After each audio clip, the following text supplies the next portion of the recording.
we are the rape capital of the world. Can you imagine having to respond to someone's mother or sister or friend who's told you that their loved one has been murdered and tortured by their partner that they tried to leave? Know that the police aren't taking their case seriously. In 2019, they created the National Strategic Plan to tackle gender-based violence and femicide. 21 billion rand allocated to that, and yeah. The Minister of Women and People, Youth and People with Disabilities, and she specifically said, do not do this shutdown.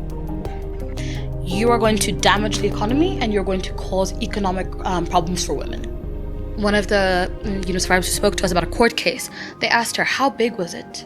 What color was it? How did it feel going in?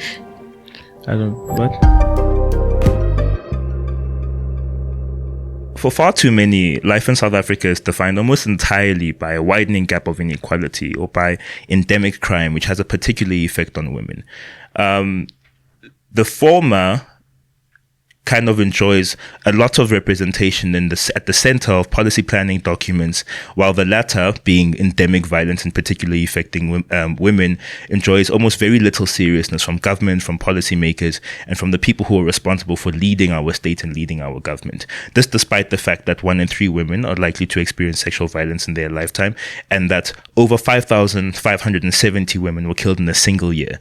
Now, Women for Change and organizations like Women for Change do exceptional work in helping us really get a proper and real understanding of the sheer scope of the gender-based violence and femicide epidemic, especially because so many of these crimes go unreported.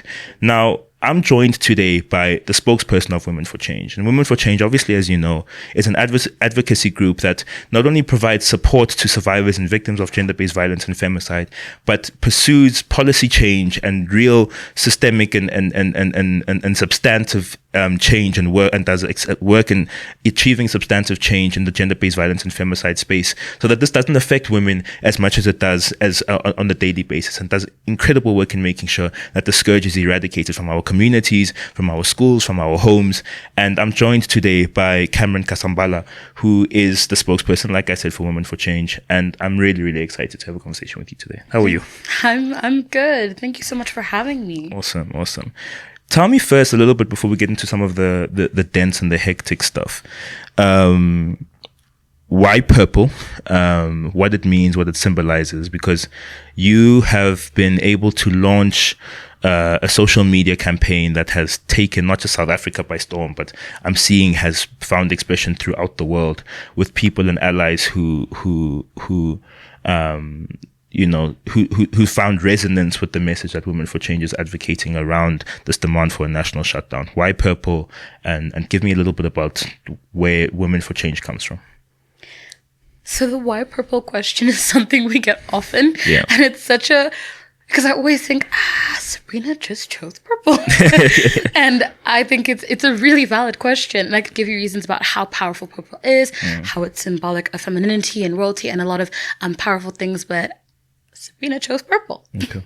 And I think I can't even imagine it not being purple now. It's become so much the brand that literally purple has to be the color. And it's awesome because right now when we're seeing all these kind of movements happening, we're seeing purple everywhere. We're seeing purple escalators. We're seeing purple on Table Mountain. We're seeing purple outfits. And all over Mall of Africa.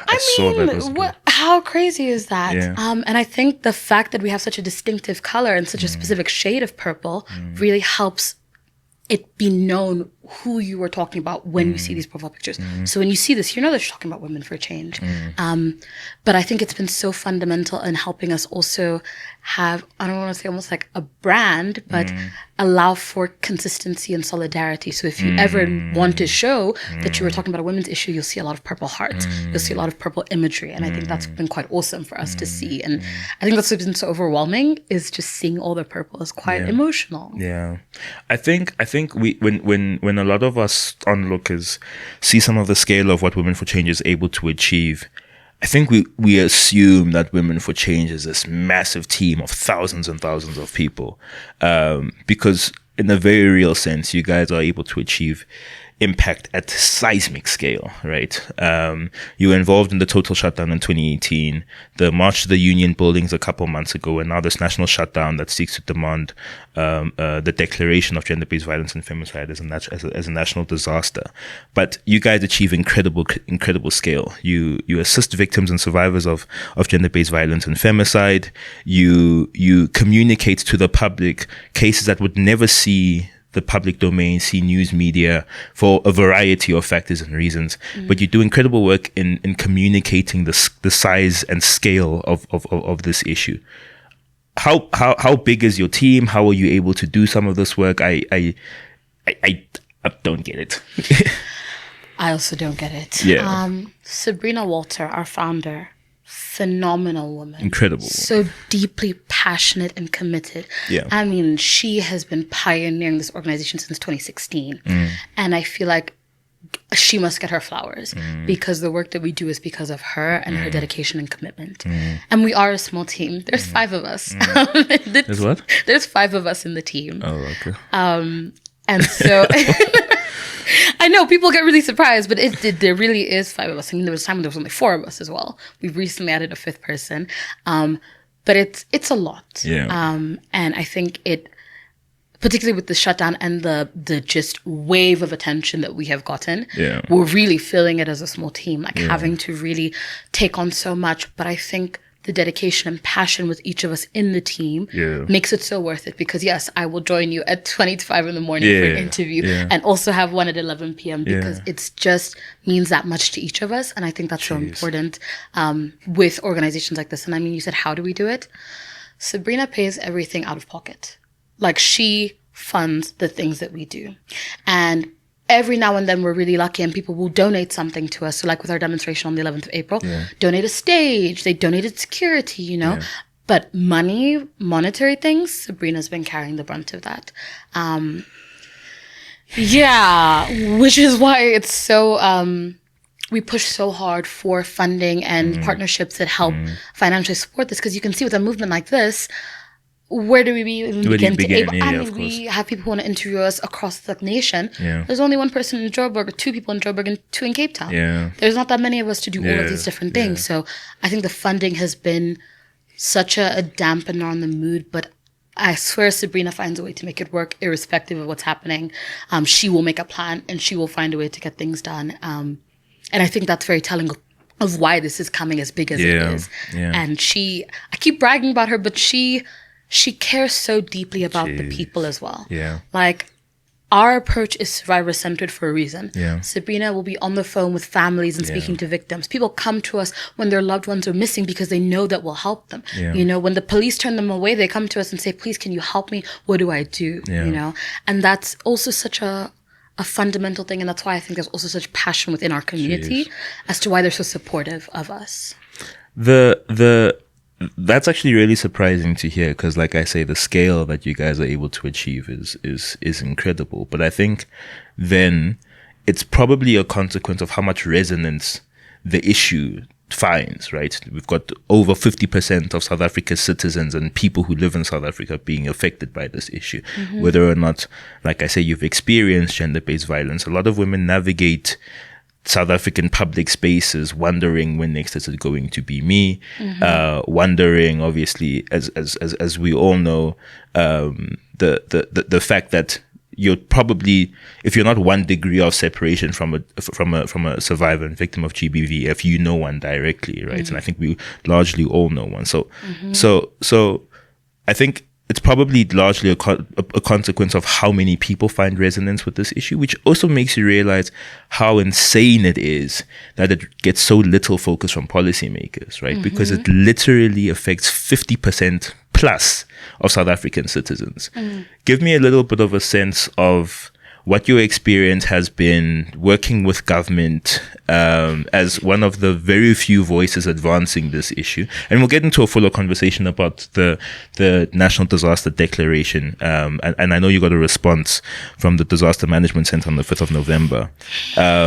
But what has been your broad and general response, experience of working with government? There's an entire government department dedicated to women, children, and people with disabilities. So surely one would assume, right? We would assume. We would assume. I'm laughing. It's not funny, but you have to laugh. Yeah, because it's like insane. Exactly. Yeah. It is insane. We always say they don't like us. Okay. Like they don't like our organization. Okay. And we say you're either you love Women for Change or you hate us. Yeah. There's no in between. So you're either deeply passionate and committed to the movement, or you think that we are the enemy of progress. And I think, unfortunately, the government views us as almost like this nuisance that bothers them. I think we refuse to be silent, and we don't have political alignments. And I think that's really key. We don't have any political alignment with anyone. We are not for the ANC and for the DA. We're not for anyone. We're for the people. And because of that, we're okay saying the things that they don't want us to talk about. We're okay pushing back on them. We're comfortable being the only people in the room saying one thing. I mean, we attended the National Dialogue a bit ago, and I know. and the president said something along the lines of, men, you need to look at yourselves. And why are women so afraid of us? We need to ask ourselves that question. I thought, cool. Now that you've asked the question, what comes next? Because you've been asking a lot of questions. But that is the exact tone that they have. Let's talk about it. Let's discuss things. Let's have and dialogues. And we've done enough dialogues. I mean, in 2019, they created the National Strategic Plan to tackle gender-based violence and femicide. 21 billion rand allocated to that, and yeah. I don't know where it went. Yeah. We don't know what they did with it. Yeah. But it's 2025, and femicide rates increased by 33.8% in the past year. We have 6 times the global average rate of femicide in the world. We're known as the rape capital of the world. Yeah. I mean, that's not something that should be ignored. And so I think that's been our experiences. They say they want to change things. They say they want to help, but they don't do anything. Yeah. And the more we speak up, the more they seem to push back and try and cover things up. I mean, in the past week, we've gotten several emails from the Department of Women and Youth and People with Disabilities trying to meet with us now. All of a sudden. 7 months of silence after our initial demonstration in April. And now they want to talk to us. Now they want to have a conversation because they can see 800,000 people have signed our petition. And they can see it's getting completely international attention. You know what I mean? Like it's so clear they don't care and they don't want to listen until they look bad. Yeah. And right now they look bad. Yeah. For an issue that affects 50% of your population. I mean, we're talking women, we're talking girls and children, we're talking the LGBTQI plus community. So like 70% of your population. Right? Yeah. We're talking about like at the multiple levels. We're including things like poverty and socioeconomic gaps. We're talking about race issues. We're talking about just religion and also the impacts that they have, because it's not just, okay, a stranger's going to kidnap you and like assault you. No. It's going to be your brother, maybe your dad, actually the leader at your religious building. Maybe it's some random person at the club. Oh, you said no to this person who asked you out. They're going to kill you now. Or you broke up with that person. They're going to torture you. And I'm quoting like cases we have spoken about, of course. because it's not thin air that people think we come up with. And like, I feel like that's something to emphasize is these are not stories from thin air. Yeah. These are real people. Yeah. And maybe that's why we're so passionate is Yeah. we're talking to the people. I'm not asking you, but can you imagine having to respond to someone's mother or sister or friend who's told you that their loved one has been murdered and tortured by their partner that they tried to leave, and trying to hold safe space for them, make them feel validated, know that the police aren't taking their case seriously. I mean, Whitney is a phenomenal woman, and she spoke about her sister Gabby. And she has been trying to advocate and bring attention to the fact that there is no justice for her sister. And you know, what do we do with that? You know, we cannot force the hands of the police and force the medical spaces, and we still have to be there for someone and show care. And so we're very passionate and angry on behalf of people because we care about them. And this is what's happening. So you've chosen a really interesting mechanism to you've always kind of used interesting mechanisms to call for this to demand the declaration of gender-based violence and femicide as a national disaster. But this coming Friday, you are asking, well, actually when this airs, it will be this coming Friday. It will be the 21st. Right. you are asking the women of South Africa to withhold their labor in their homes, in their places of work, everywhere they go, to withhold their spending power, to withhold, right? And it is interesting because I get the sense that there's a strong communication of if you don't care whether or not we live or die, we're going to show you what impact we have in the world. Right? Exactly. But give me a little bit of a sense of how you landed at that particular way of conveying this message, because we know that, of course, that women have this double day of labor. Women who work have to go and do work and then still come home and labor in their homes. Underpaid in one sense and unpaid in another. But give me a little bit of a sense of how you landed at this particular way to convey this message, and why you think it will be particularly effective and impactful. Sabrina's mind. Yeah. Crazy. Yeah. She will do the thing that we think is impossible to do. She'll be like, let's try it anyways. We're just going to do it anyways. Yeah. You guys are bold.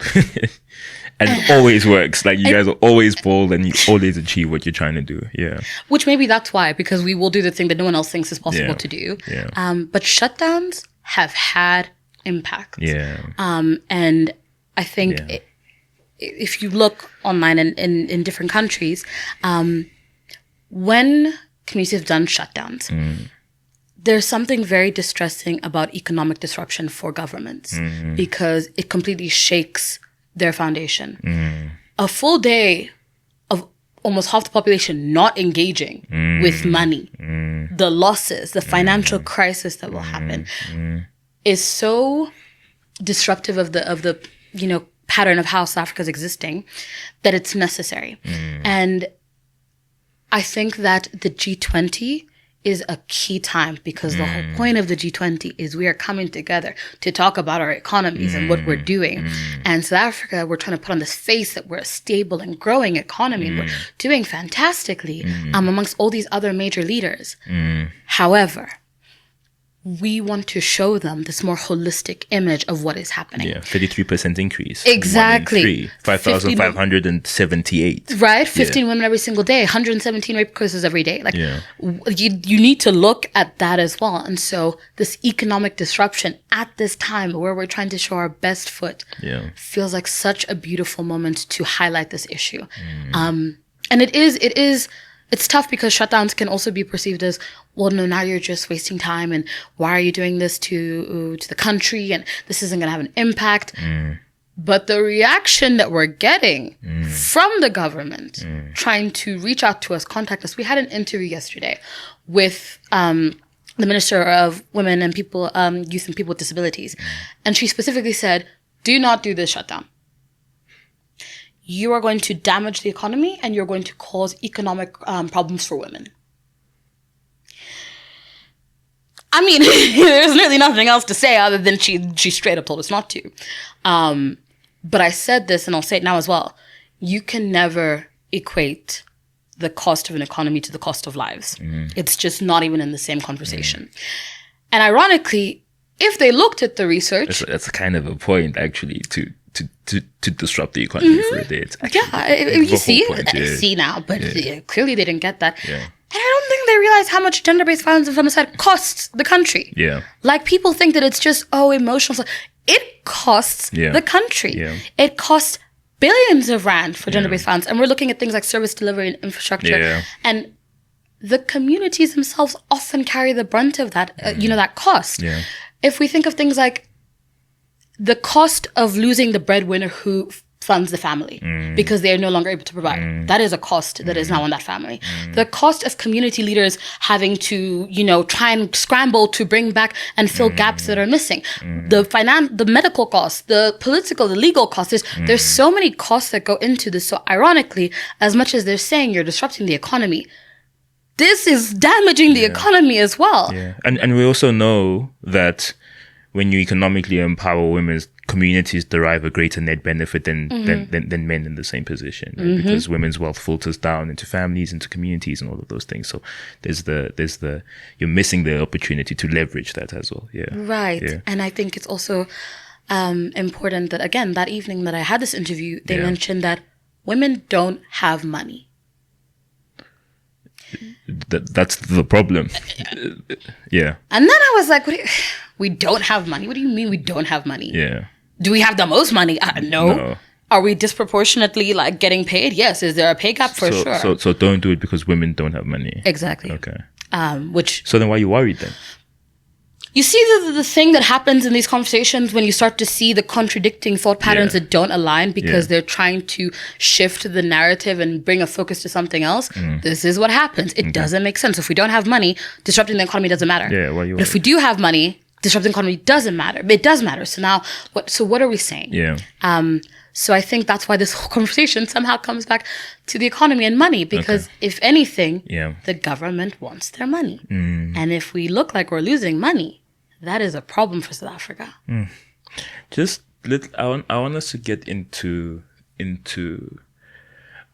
I think a lot of these numbers feel very abstract, right? Because they're daunting and they're big, right? And maybe it feels abstract for me because I don't experience the same degree and level of harm. I'm more likely to be the site of that harm, right? So maybe it doesn't daunt me as much. Violent crime is obviously something that's experienced across the board. Men are the biggest perpetrators. Men are also significant in the biggest victims, but it's a specific kind of crime that women experience. You experience crime on the basis of your gender, right? So 5,578 in a single year, a 33% increase. This is in the context of a national strategic plan. This is in the context of 21 billion rand supposedly allocated to gender-based violence and femicide. And we can't forget all the acts and legislations in place as well. Exactly. The Domestic Violence Act, the Protection from Harassment Act, the Sexual Offences Crime Act, the Constitution. The Criminal Procedure Act. Okay, so we've got all of these mechanisms in place. But you and your work have almost been able to humanize that number of 5,000. What does that feel like? I can't kind of grasp the scale of what 5,000 people in a single year looks like. We've had instances of gender-based violence and femicide in my own family. I lost my 86-year-old grandmother to femicide in 2016. So one understands the effect on families. Women understand the effect on themselves and how they navigate and move through the world. But you've had to kind of deal with the trauma of like witnessing this number of 5,000 a single year because you work with survivors and victims. What is that like? First, my heart hurts that you've had to lose her that way. I think it's, and maybe that's why you can understand the hurt, because you feel their pain. And you can do this for as long as you want. And I think that the reality is, because we care, it never stops hurting. It never stops being heartbreaking and sad and painful. You never stop bursting into tears because some of these cases that you hear are horrendous. You see all these cases and you still get surprised at the sinister and cruel nature of people. And so it hurts. Giving has been doing this for over 9 years and it still hurts. And I think that's also the good thing that happens for us is when we speak about desensitization and kind of losing that care, we can't do that. We cannot afford to do that because these people need empathy and they need care and they need safety and gentleness with them. So it is heartbreaking. And I think, like, I write the memorial posts now, and to have to write anywhere between 5 to 10 every single day it's really dark. It puts you in very low spaces, and it's really heavy to see. And when you say we see that number, we really do. And it's hard to see the impact it has on the people that love that person as well. Because we don't just stop at the memorial post. We're still talking to the people that lost that person, and having to hold space and make them feel safe, even though they know they might never get the justice that they want.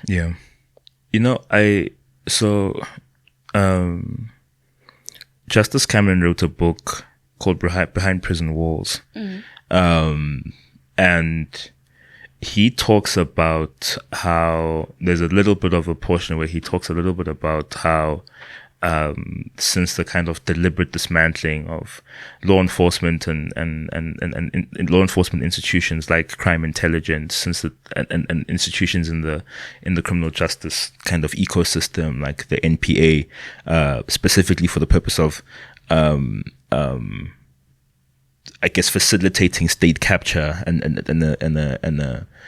I guess a legal and a judicial space and context where people can get away with state capture. We've had like a 40-something% increase in contact crimes and murder, a significant increase in gender-based violence from 2012 to now. And so we know a few things. We know that that things like death penalties and all of those things don't serve as an effective deterrent against violent crime. But we also know that the reason they don't serve as effective deterrents is because in the context where you're not going to get caught for the crime you do anyway, it doesn't matter how severe the punishment is, right? So it makes you realize that in the context where you've got a broken legal criminal justice and law enforcement system, and in a context where you're far more likely to get away with crime generally, there's the severity of a sentence doesn't really matter, right? Because you want to get away with it anyway. Right. But give me a little bit of sense from your understanding what the kind of biggest drivers are of gender-based violence. I know obviously there's cultural dynamics, social and cultural dynamics, there's economic dynamics. Right. And then there's like policy failures at the criminal justice and law enforcement level. What do you think are the biggest kind of driving factors behind why we are the rape capital of the world? I mean, you've basically mentioned all of them. Sorry. No. Yeah. But I can expand on them maybe. Yeah. I mean, we know about patriarchy and patriarchal systems that are designed to view men as superior to women, which I think is important because viewing women as second-class citizens, or even the objectification of women, not always sexually, but purely just the entitlement and ownership of them, creates them to be something lesser than you. And it's very easy to abuse and harm something you either don't view as human or you view as beneath you. And I think that that's something important in the psychology of why people can justify abuses. They don't see us as people, and they don't see us as equals. Yeah, we struggle to humanize you guys. Right. Like men struggle to humanize women. Yeah. And we can humanize women to the extent that like there are women around us, right? But like very recently I've been meditating on this myself, but like we really struggle to humanize you guys. Which is insane.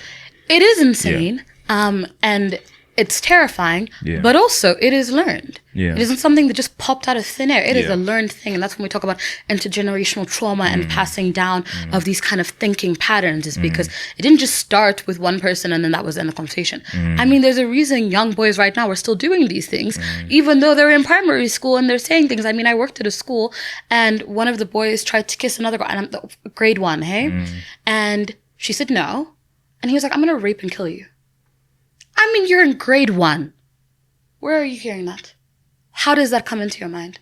What are you surrounded by? And that's why, like, when we speak about kind of education and comprehensive education, we're talking from young ages, because these conversations and things are happening in their homes from the day that they are born.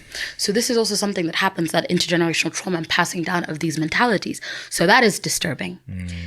Then it's somehow integrated into the culture. And people are very attached and protective of their cultures and do not want someone to take away their culture. So when you call out their culture and say, actually, this thing that you guys normalize are doing, it's not okay. It's really messed up. They're like, who are you to tell us what to do? You're not part of this group. You don't get to tell us how to do stuff with our people and within our community. And I think that can be some of the hardest parts when doing these movements, is trying to figure out how do we call out culture and social norms that people have attached themselves to so deeply. And then you mentioned other factors. Socioeconomic is an issue, you know. With unemployment, there comes a lot of consequences. Part of that consequence that we see is that with unemployment, abuse rises. With substance use issues, abuse rises, you know. Even with people who are abused can become abusers pretty easily as well. So it's hurt people hurt people. Exactly. So you either are a hurt person who hurts people or a hurt person who hurts even more and finds people to hurt you, you know, and it's a very like duality, but it's common that amongst men when they have been abused, because chances are if you're in an abusive home where your mother is abused, you're probably getting abused as well. So it's very likely. You then normalize this violence and abuse. Hence the focus on women and children. Exactly, because it's so important that people are all part of the conversation. And we cannot ignore the violent history of South Africa, because the nature is that in a country where violence was the tactic for power and control, when we move into now trying to get into a position of power of control, this is what we know as the way to do it, is violence. And so it's become part of the nature. And I'm sure you know that stereotype that masculinity is associated with like violence as well.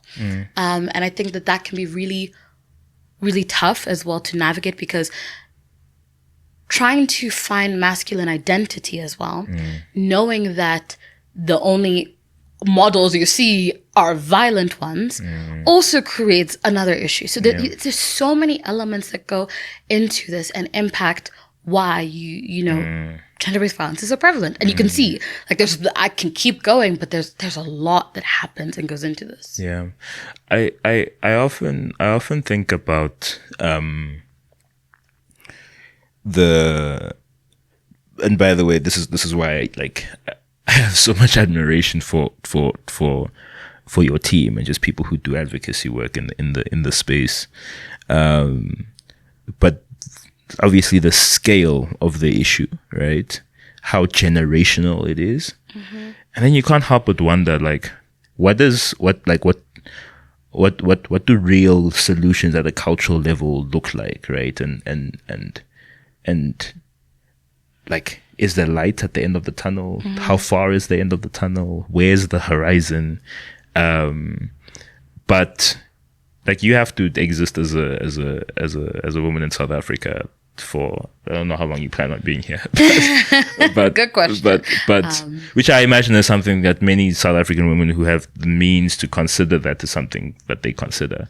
But just kind of considering how significant and big and endemic these issues are, like how hopeful are you about, you know, a South Africa in 5 or 10 years or 15 years time, where, you know, we're not the rape capital of the world, where we're not defined by this endemic violence against women. What's your view of like the future? It's a tough battle. Yeah. Okay? And it's not something that's done overnight. Yeah. And I want to bring parallels to other eras of horror. So you think slavery, you think apartheid periods. Yeah. These things didn't get fixed overnight. Sure. Took decades of consistent, committed effort, despite not getting any response for decades, to then eventually still get to the point where finally it stopped. And I wish people would lend themselves that as well, to when they look at this issue. It's not going to stop just because we have an event. It's not going to stop just because they change policies. It's consistent commitment and effort. And that's why we push so much for accountability, because we need to hold bodies accountable to the work that they're saying they will do. Because as soon as we stop, then they can stop. Yeah. So as soon as we stop talking about it, they can stop talking about it. Yeah. If we had stopped when we did our demonstration on April, right now we wouldn't be doing this. Yeah. But since we didn't stop and we're doing it now, Yeah. I mean, like I said, we have 800,000 signatures on our petition now. Yeah. And it was at 170,000 for a while, but we didn't stop, so we did it again. And the more we keep doing it, the more pressure gets put on. So it might not seem like instantly everything is getting fixed. And that's okay. because it's not what's going to happen realistically. It's not going to be fixed all at once, and it's not going to be fixed everywhere at once. We might fix the justice system and finally get better sentencing. Okay, but this is the social and cultural issues still might be an issue. We might fix the communities. Okay, but the medical space might still have issues. This is not something that's one-dimensional. It's going to take time, and we have to be diligent about it. But that's why it's important we do comprehensive plans. We need detailed and clear structure on what should happen. And that's maybe why we're so disappointed that the National Strategic Plan hasn't been implemented, because it was supposed to be from 2020 to 2030. It's 2025 now, right? And it was supposed to be a 10-year plan of intentional dedication to working on this crisis. And it did not happen.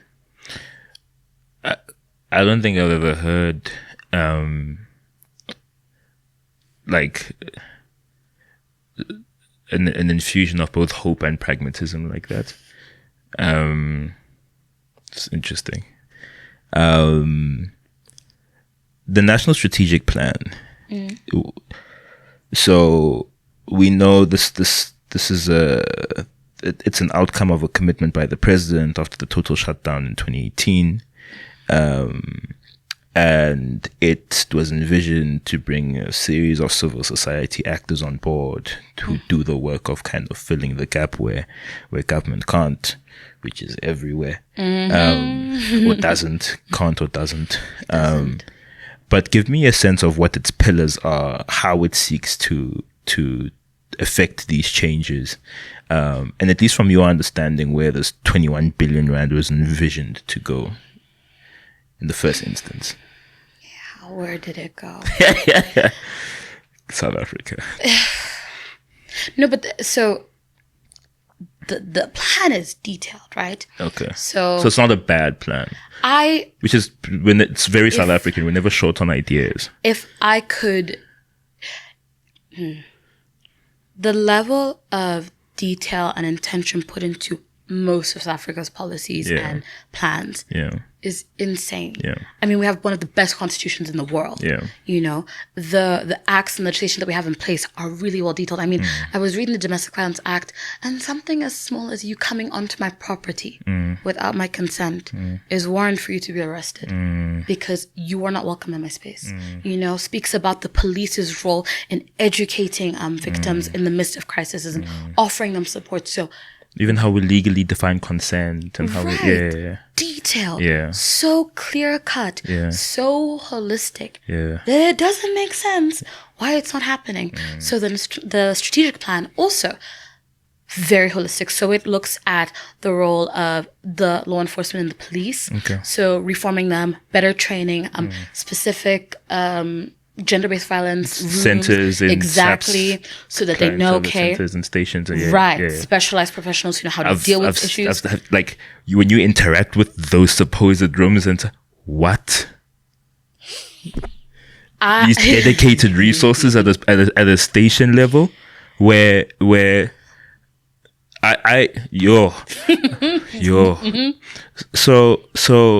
I once won't obviously share a name or any personal details, but I once went to somebody to report an instance of sexual violence, and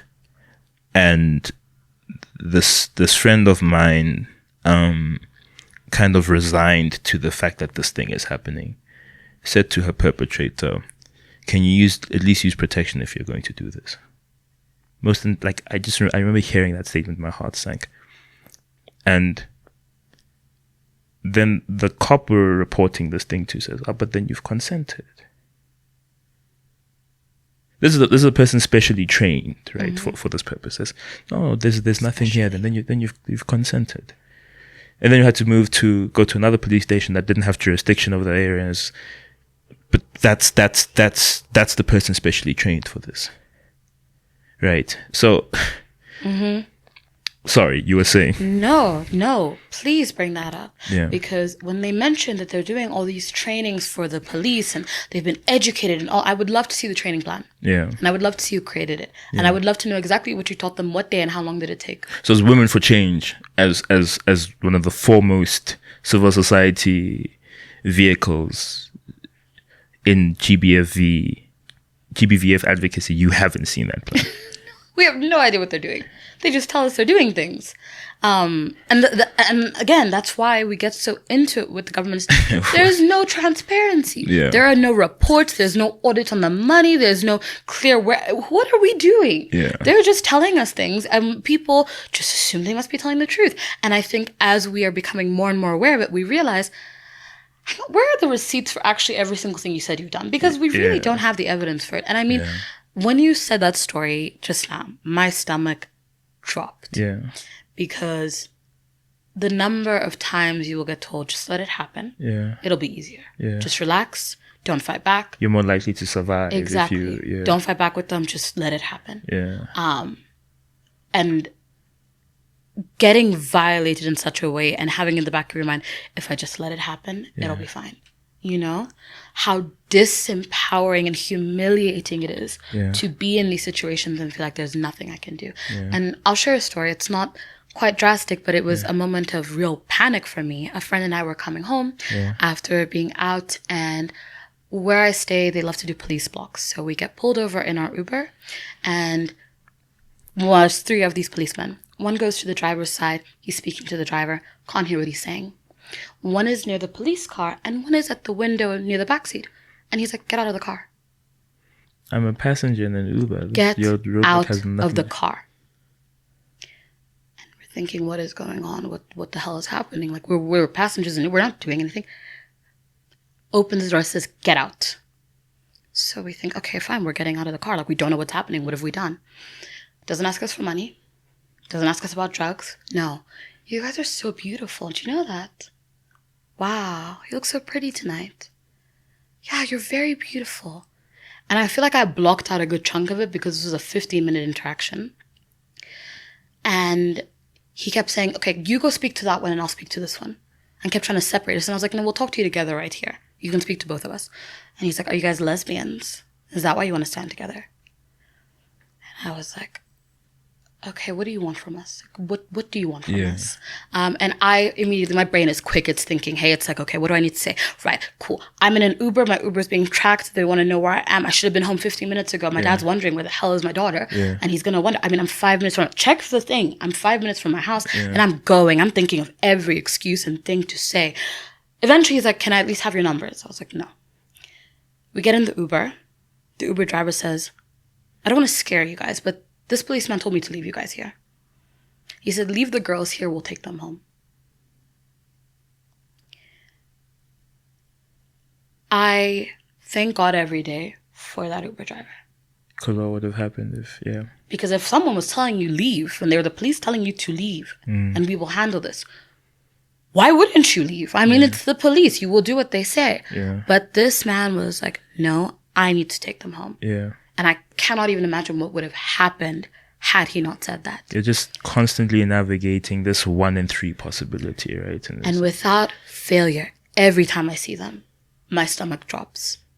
Every time I'm in an Uber alone, coming home at night, my stomach plummets. I have to call my boyfriend. I have to call my dad. I have to have someone else on the phone just in case something happens again. And I'm on my own and I don't have an Uber driver that is willing to stay. Like, always in my head. And so the psychology of what happens every single day being a woman here is horrendous.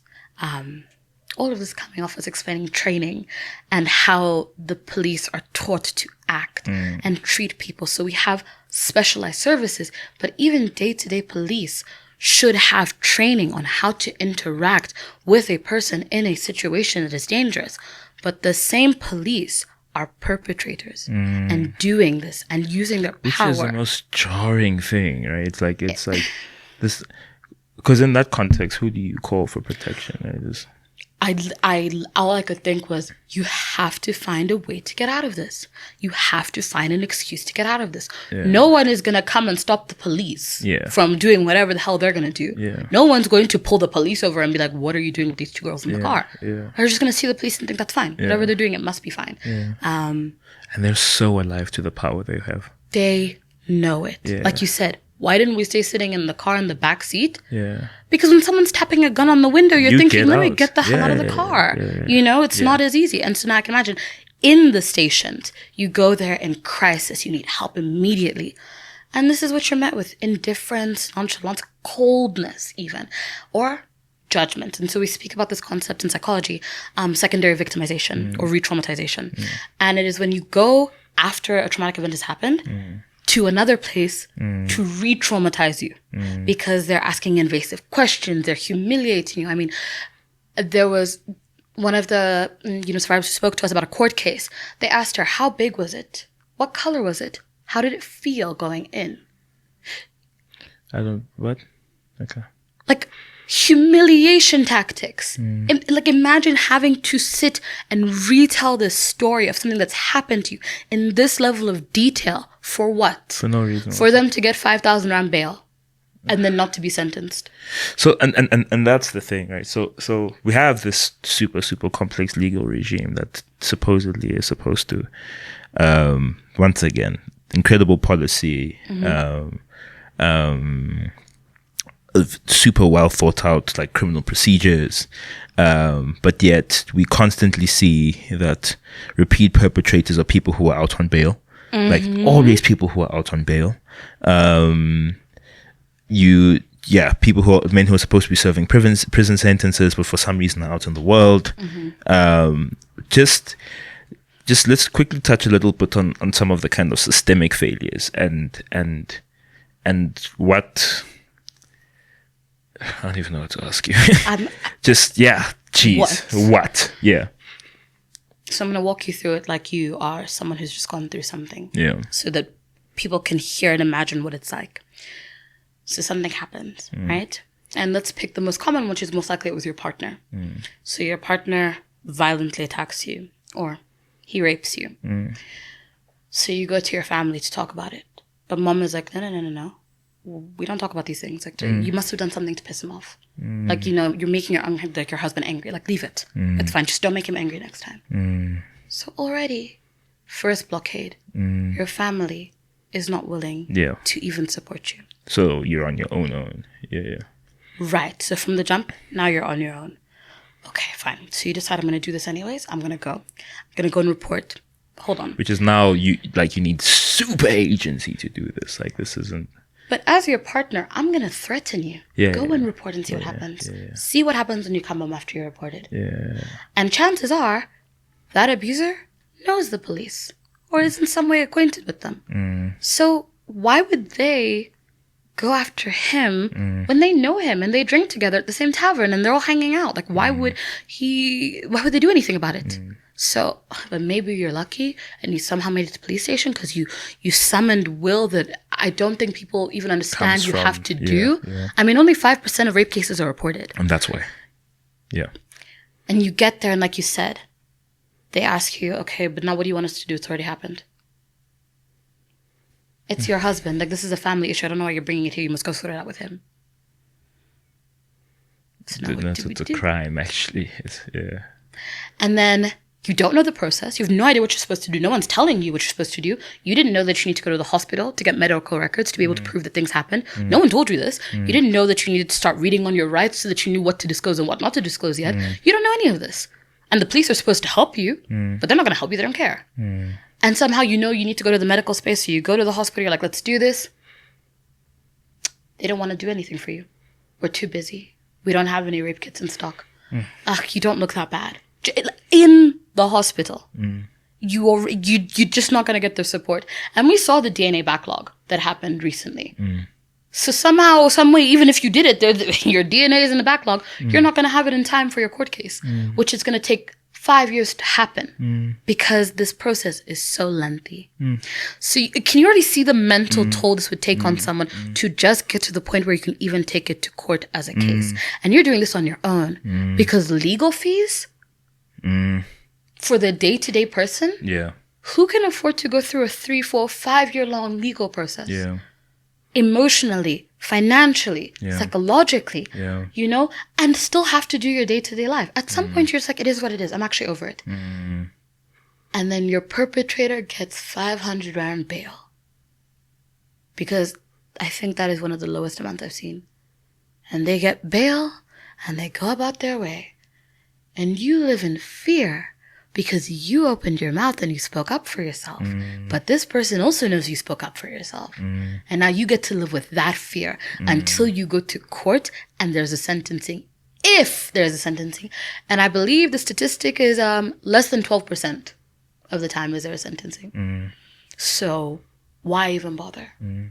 So we saw during COVID, and I guess that's where the insistence on the declaration of a national disaster comes from, right? Because we saw during COVID that the effect of a declaration of national disaster affords the states the ability to take special action, to reallocate resources, to be able to respond to whatever the substance of the disaster is, right? Where do you want and kind of envision that resource allocation going? And in the context where you don't know where 21 billion rand went, and now require an additional resource allocation to be able to maybe do some of this work. What is it like having to trust the same government to effect? Well, obviously you've gotten a response from the National Disaster Center, and maybe we could talk about that a little bit. But yeah, just give me a sense of what it's like to, in the context of a 21 billion rand whose effect and impact you can't see, of a national strategic plan whose impact and effect you can't see, what it's like having to then go back to that same government and say, or would like this declared as a national disaster, one, so we can reallocate resources effectively to be able to fight the scourge. But even as just like a symbolic recognition that this is an issue, what's that journey been like? And I guess maybe to finally answer the question, if you had full decision-making power over where those resources are allocated, where would you put them? Right. So you're right. We did get a response from the National Disaster Management Center. They said no. They said no. They said this is not. We do not meet the qualifications and criteria. Existing mechanisms. What? Existing frameworks? Existing frameworks, and we don't meet the criteria for this to be considered a national disaster. The scourge doesn't meet the criteria. What the statistics we just spoke about doesn't meet the criteria for it to be determined a national disaster. Which I don't even know how, I can't even get into how disrespectful and how heartbreaking it was to see that response, knowing what we know. Yeah. So we'll park that. A 33% increase on the back of a 33% increase. Okay. And the crime stats that we recently had actually didn't even mention femicide and child murders, which speaks to the erasure and minimization of what's happening. Because why all of a sudden are we not mentioning femicide and child murder cases in the crime stats? Maybe we don't want to talk about it. Do you know what I mean? So we can already see them trying to shift the narrative to make it not as big of a thing. So that's what they said. However, you and I can say, beg to differ. Really beg to differ on what that opinion was. And for us, when we did that memorandum we gave them, we were very clear on what we wanted. The National Strategic Plan needs to be fully funded, transparently, with reports and audits given on exactly where funding is going, why it's going to these people, and how it is being used continuously from beginning to end. So you gave them 5 billion rand. Cool. What did they do with it? When did they do that? And how did they finish? Full reports and transparency. That's what makes you trust governments and institutions, is when they give you clear explanations on what's happening. We want the National Sex Registry Offenders List to be released. It's supposed to come out in February. Last night during my interview, they said that the Minister of Justice is still figuring out how to appropriately release the information. I remember she said something bizarre in Parliament about privacy rights. Exactly. Yeah. And I thought, okay, so you'd rather we let offenders teach our kids and be sitting in the same rooms as us without knowing that they have done these things. Because we don't vet educators against criminal. So, yeah. Which is crazy. It's going to I had to go and get clearance from the National Sex Registry. A friend does this because I was going to be working around children. And the police didn't know what it was. And they weren't able to help me. I had to go to the national office because the police force didn't know anything about this and they didn't know what you needed to do to get this. And only the national office knew what's happening. I mean, or how are we so disconnected, right? Yeah. So that list needs to be released. And unfortunately, we see so many cases, and that's why I specifically talk about children, because children are very vulnerable, and they don't have much of a voice, and they don't always know who's safe and who is not safe. And so you're letting predatory people who have power and control over situations to be left alone with the most vulnerable people in this country. Yeah. And we don't even know that. Yeah. It makes me mad. It makes me so mad because the number of cases we get from moms saying that this teacher, this headmaster, this cleaner, this whoever did this. I mean, you saw how many of those cases in the Eastern Cape earlier this year? It's just back to back. Yeah. And I understand that there is an expense issue. For some reason, it is very expensive to do these vetting processes. I don't know why they make it so expensive, but it is expensive. Yeah. And so then you feel for schools that don't have the finances to be able to fund doing full criminal vets. But if you make offenders like this freely available. I see. Hence okay. Get what I'm saying? Because the argument could be, why not just vet for criminal records? Because if someone's been convicted of a sexual offense, they'll have a criminal record, so just vet them for a criminal record. And exactly. Then, I see. But you're coming to schools where they don't even have money for students to have books and stationery. Where are they going to find the money for that? And unfortunately, predators know to go to these vulnerable communities because they know they don't have the resources to be able to help themselves. So having information like this publicly, freely available is fundamental. That's why we want it so badly. People think we just want to out people. It's so much deeper than that. And I mentioned the comprehensive sexual education. Part of the reason is I told you, from little ones, they don't understand consent. They don't understand boundaries and that people don't have to hug them and you don't need to have people touch you and it's okay that you're not comfortable and you should tell someone if you're not comfortable. Things like that have to start young. And then I think as an organization, who doesn't get any funding, funding for organizations like us is so pivotal because we're doing the work, like you said, that the government is not doing. So at least fund us to do it so we can do it to the best of our abilities. If you're not going to do it yourselves, then fine, pay us so that we can do it properly because we know what's happening and we are on the ground aware of the situation. So give us the money to do our jobs to the best of our ability. So it's things like that. And okay. Yeah. So, and then as a last question, we're obviously a political party and you're here in an independent capacity. One of my favorite things about Women for Change is that you don't shy away from working with political parties that kind of drive the advocacy forward. And I think there's obviously an important interface that must exist in any context between civil society and politics. But what do you want to see from a party like Rise? Obviously, helping move the needle on the declaration of as a national disaster and other things like that. But what do you want to see from political parties like ourselves? And what in your mind should that interface between a civil society organization like yourselves and political parties look like? I think that's a really important question. And like I mentioned, you said we're an independent organization. We're not politically affiliated in any way. But the want is to have genuine, authentic support, to have you advocating for organizations like us when we're doing movements like this.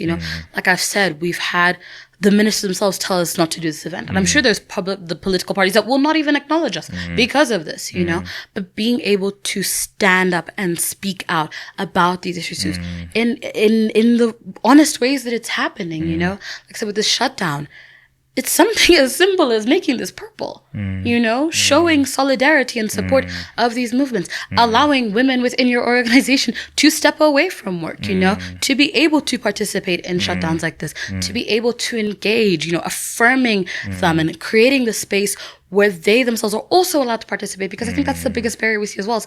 There's a lot of resistance to letting women and members of the queer community to do this. Allowing them to do that, big step. Promoting these messages, having this conversation, major things that we want to be seeing. So I think it's a lot about uplifting and supporting the work we do. Yeah. And being authentic and consistent. Yeah. To jump from something like this to then go have another interview with someone who completely misaligns and says the opposite of what we're saying and agreeing with that, very contradictory. So it's also that consistency and authenticity that needs to be had so that we know when we speak and we say, you know, this is what Rise Mzansi is doing. We know that we can trust what we're saying because this is what they actually do. Cameron, thank you. This was incredibly insightful. I think conversations with people from Women for Change generally always are. I've had the absolute pleasure of having conversations with Bulalwa, with Merlise, with Sabrina. And I'm really, really grateful for your time. I'm grateful for your willingness to cross the divide and engage political parties. But I think ultimately, and I know I speak on behalf of South Africans everywhere when I say we're so grateful for your work. Incredibly grateful for the sacrifices you make, the personal toll you assume, and you know, we'll do and continue doing the little bits we can to make sure that you know you're able to continue to be able to do that work. So I'm really, really grateful to you for your time and for everything that you and the Women for Change team are. So yeah, thank you. Thank you so much for having us and allowing us to speak about it. It's really refreshing to have authentic and honest conversations about very uncomfortable topics. Anyway, Mzansi, thank you so much. Obviously, the work of gender-based violence and undoing its scourge isn't just a women's problem. If anything, it's a problem that men must assume and take ownership of.